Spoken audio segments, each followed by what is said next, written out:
If you think the tax game is getting easier because the IRS cut thousands of human agents, you are staring at the wrong number. The real story is not fewer agents. The real story is fewer excuses.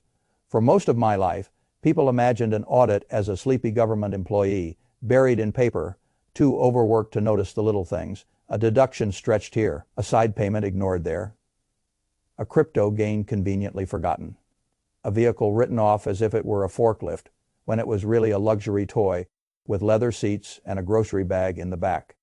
That world is ending. What is replacing it is not a louder IRS. It is a colder one. Machines do not get bored. Machines do not get distracted. Machines do not care that you are tired, disorganized, busy, optimistic, or relying on a cousin who knows taxes. Machines compare. Machines match. Machines notice patterns. Machines measure what you reported against what someone like you usually reports, what your platform reported, what your exchange reported, what your bank activity suggests, and what your deductions imply your life must look like if your story is true. That is why this is not really a story about taxes. It is a story about evidence. And once you understand that, the whole thing becomes much simpler. Wealthy people who stay wealthy do not survive by being cute with the tax code. They survive by building a paper trail that can survive daylight. Poor operators try to make their return look aggressive. Good operators make their return look inevitable. I have spent a lifetime studying systems, railroads, insurance contracts, balance sheets, human incentives. If you want to know where people lose money, you rarely begin with greed alone. You begin with sloppiness. Sloppiness is expensive because it turns a small mistake into a chain reaction.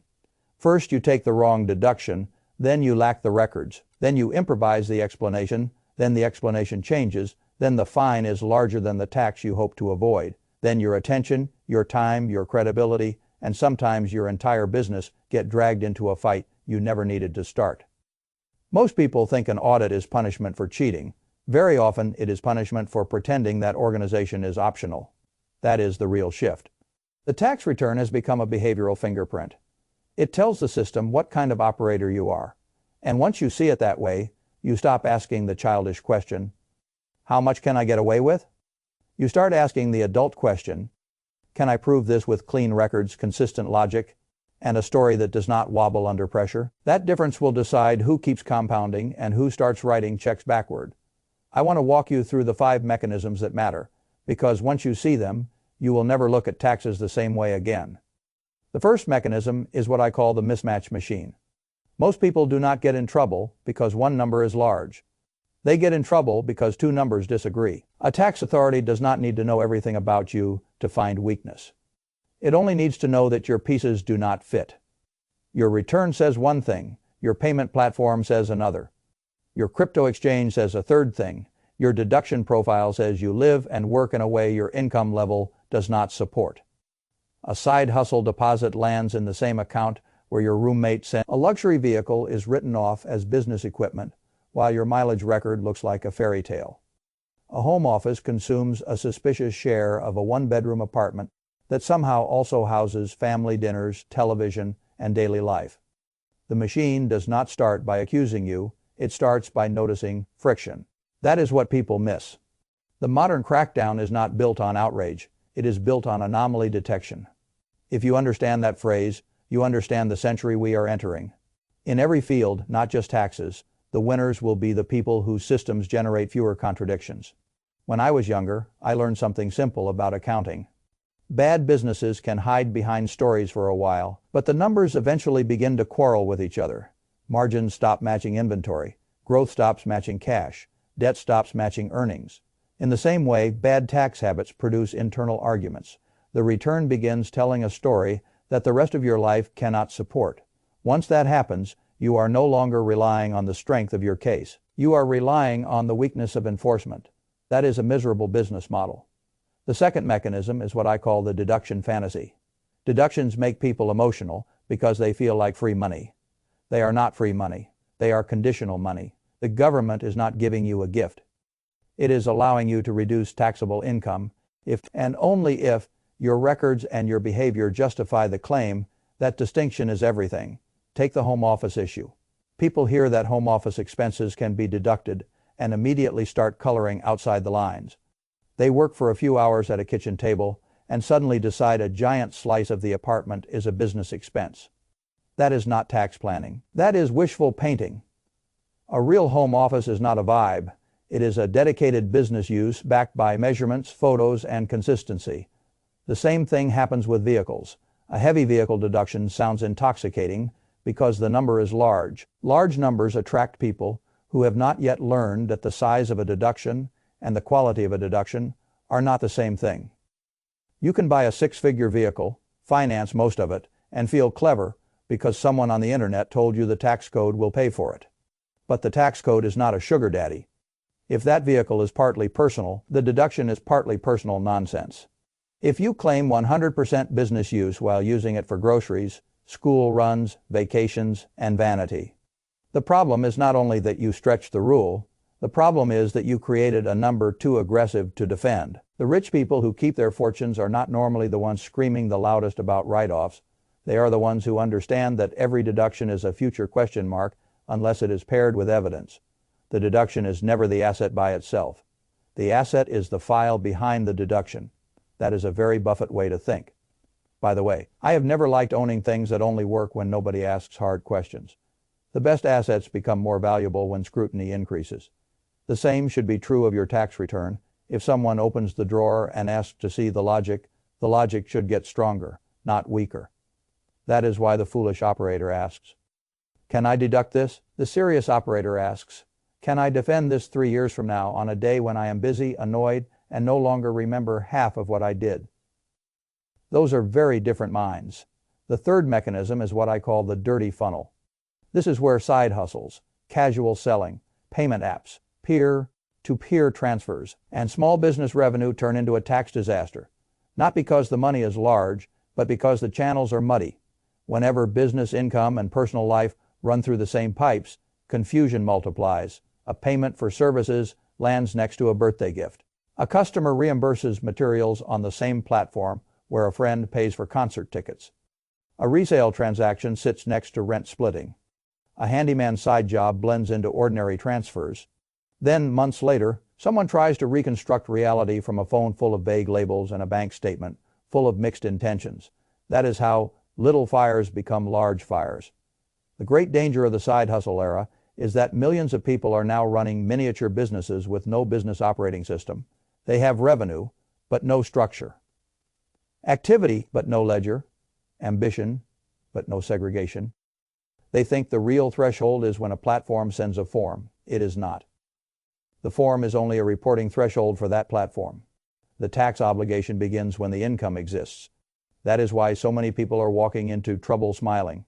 They think they are invisible because their side business is small. But technology does not care whether you are small. Technology cares whether your trail is messy. If I were starting a side business today, one of the first things I would do is not marketing. It would be separation, separate account, separate payment channels, separate bookkeeping, separate records for expenses, separate folders for receipts, a separate habit of moving aside a piece of every dollar for taxes before I get emotionally attached to spending it. That last piece matters more than people think. Many tax problems are not created by dishonesty. They are created by cash flow delusion. Someone receives business income, spends it like fully earned personal money, and forgets that part of that money was never truly theirs. It belonged to the taxman from the beginning. Then tax season arrives, and the person is no longer making a legal decision. They are making a panic decision. Panic is when stupid stories get told. A good operator removes panic early. Whenever cash enters the system, a portion is quarantined. Not debated, not postponed, not reinterpreted as vacation money. Quarantined. That is not only tax discipline, it is psychological discipline. It keeps you from treating your gross as if it were your net. A surprising number of adults go broke simply because they never learned that difference. The fourth mechanism is what I call the permanent ledger. Crypto investors spent years telling themselves a charming bedtime story. The story went like this.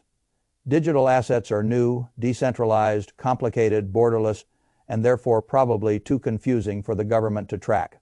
Well, this was always a fragile fantasy. As soon as enough money sits anywhere, reporting eventually follows.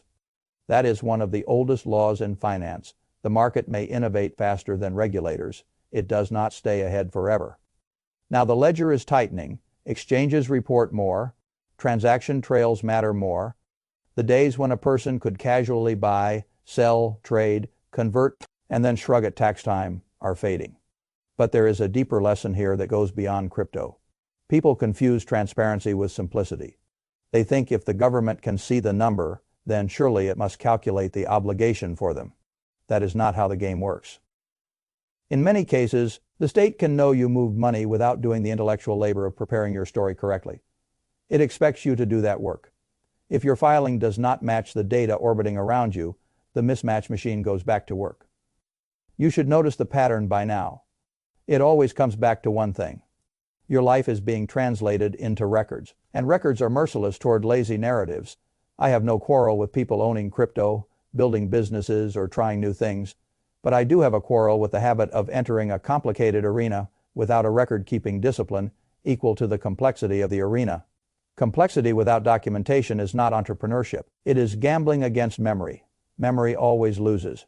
If you buy and sell digital assets, you should behave as if every transaction will need to be explained to a skeptical but unemotional machine, because increasingly, that is the truth. You do not need to be paranoid. You need to be organized. Paranoia makes people hide. Organization makes them durable. The fifth mechanism is what I call the wealth magnet.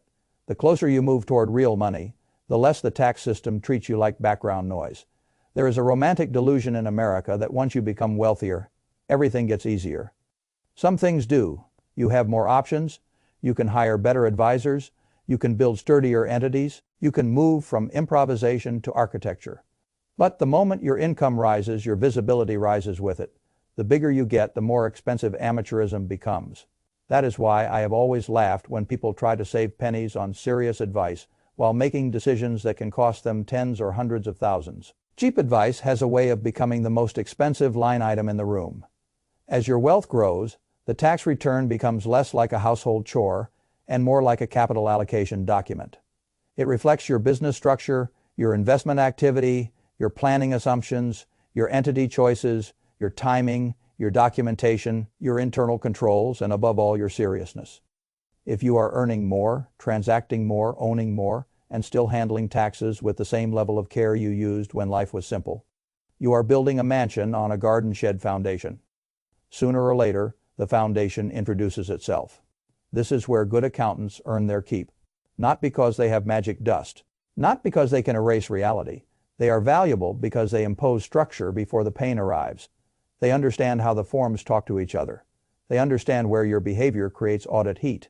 They understand that the smartest tax savings are often the boring ones: consistent classification, proper records, conservative support, thoughtful entity design, timely elections, and decisions made before year-end instead of apologies made after the deadline. The popular image of tax intelligence is some outlaw genius dancing around the rules. The real image is more boring and much richer. It is a disciplined operator who can survive a file review without breaking a sweat. That is the identity flip most people need. Stop thinking like a taxpayer trying to survive April. Start thinking like a business owner whose financial life must remain inspectable all year. That identity shift changes everything. It changes how you spend. It changes how you label transfers. It changes whether you photograph receipts. It changes whether you mix accounts. It changes whether you let excitement write deductions your records cannot support. It changes whether you postpone bookkeeping because you are too busy building. Busy people love saying they are too busy to organize. I have seen this disease in every field. The irony is always the same. They are too busy to build a system. So eventually they become busy living inside a mess. I would rather pay the small cost of order once than the recurring tax of disorder forever. Now let me tell you the largest misunderstanding in all of this. The goal is not merely to avoid an audit. That is far too small. The goal is to become the kind of person for whom an audit is survivable. That sounds similar. It is not. Trying to avoid scrutiny can make people timid, secretive, and weird. Building audit resilient habits makes people stronger. It gives them clean books, better decisions, sharper visibility into margins, better separation between business and personal life, fewer emotional surprises, and more confidence when opportunities appear. In other words, the system you build to survive tax scrutiny also happens to be the system that improves your economics. That is why this matters even if you are never audited. A clean operator sees the business better. A messy operator sees only the bank balance and confuses motion with profit. If you have ever wondered why some people keep making money while others keep making excuses, here is part of the answer. The good ones know their numbers before someone else asks for them. So let me give you the operating system I would use if I were building from scratch in this environment. The first rule is radical separation. If money has two purposes, it eventually creates two stories. That is unacceptable. Personal money flows through personal channels. Side hustle revenue does not mingle with birthday transfers and rent splitting. Crypto activity does not live in a fog of screenshots and vague recollection. When you separate flows, you separate confusion from truth. The second rule is contemporaneous records. Do not build your tax history from memory after the year ends. That is like trying to build a railroad after the train has already left the station. Measure the home office when you set it up. Photograph it when it is clean and dedicated. Log vehicle mileage as it happens. Save invoices when they are issued. Store receipts the week they are created. Reconcile accounts on a schedule, not when anxiety arrives. The third rule is percentage honesty. Whenever an expense has mixed use, resist the urge for theatrical certainty. People get hurt when they round their way into fantasy. If a vehicle is partly business and partly personal, say so. If an expense supports the business only partially, reflect that. Honesty in percentages is one of the easiest ways to lower the heat on a return. It signals that you are not trying to turn life into one giant deduction. The fourth rule is tax quarantine. Every time business revenue comes in, a portion moves out of sight into a tax reserve. That reserve is untouchable. The amount can vary depending on your facts, but the habit cannot vary. This one rule alone prevents an enormous amount of stupidity because it removes the illusion that all incoming cash is spendable cash. The fifth rule is pre-decision review before taking a big deduction, before buying a heavy vehicle for supposed business use, before making a large crypto trade, before changing entity structure, before assuming something is deductible because a social media clip said so. Pause, ask the boring question. What records will prove this? What classification will support this? What form will reflect this? What happens if someone reviews this 2 years from now? Boring questions make rich people richer. The sixth rule is advisor escalation. There comes a point where doing everything yourself is no longer evidence of intelligence. It is evidence of ego. Once income rises, activity multiplies, or stakes get real, higher quality. Not because you are helpless, but because skilled help is leverage. I have spent my whole life using leverage carefully. A great accountant, like a great lawyer or great manager, is productive leverage. A cheap one is often negative leverage, dressed as savings. The seventh rule is year-round inspectability. At any reasonable point in the year, you should be able to explain your income streams, your major deductions, your key accounts, and your supporting records. Not perfectly, but clearly. If your entire financial life becomes comprehensible only after a heroic annual cleanup, you do not have a system. You have an annual rescue mission. This is the blueprint. It is not glamorous. That is exactly why it works. People keep waiting for wealth to arrive through a dramatic breakthrough. More often it arrives through fewer unforced errors. The same is true in taxes. You do not need genius to stay out of trouble. You need consistency. You need a story supported by records. You need to stop treating compliance as an afterthought and start treating it as part of the machine that protects your compounding. That word matters to me. Compounding. Everyone thinks compounding means investment returns. It does. But compounding also applies to habits. Good documentation compounds. Clean classifications compound. Credibility compounds. The absence of fines compounds. Lower stress compounds. Better decisions compound because you are working from reality instead of reconstruction. Bad habits compound too. Messy records, aggressive unsupported deductions, mixed accounts, ignored crypto reporting, casual side, hustle sloppiness. Each one seems small in isolation. Together they create a profile. And profiles are exactly what intelligent systems are designed to read. That is why the new era will punish one type of person especially hard. The improviser. The improviser thinks intelligence is the ability to explain after the fact. The disciplined operator knows intelligence is the ability to prepare before the fact. One tries to charm the system with narrative, the other respects the system enough to build evidence. I know which one I would bet on. And here is the final point, the one most people do not want to hear. Taxes are not only a legal issue, they are a character issue. Show me a person's books, and I can usually tell you something about the way they think. Whether they exaggerate, whether they postpone, whether they rationalize, whether they separate desire from fact, whether they are building a real enterprise or acting out a fantasy of one. The tax return is not perfect, but it reveals a lot. It forces a confrontation with reality. And reality is where serious wealth gets built. So if you want the real lesson from this crackdown, here it is. Do not build a financial life that depends on being overlooked. Build one that can be examined. Do not chase deductions. You cannot defend. Chase clarity. You can scale. Do not wait until the forms arrive to discover what kind of operator you have been. Decide now, because the people who will thrive in the next decade are not the ones hiding in the cracks between old rules. They are the ones building systems sturdy enough to survive new ones. At some point, every person with ambition reaches a line.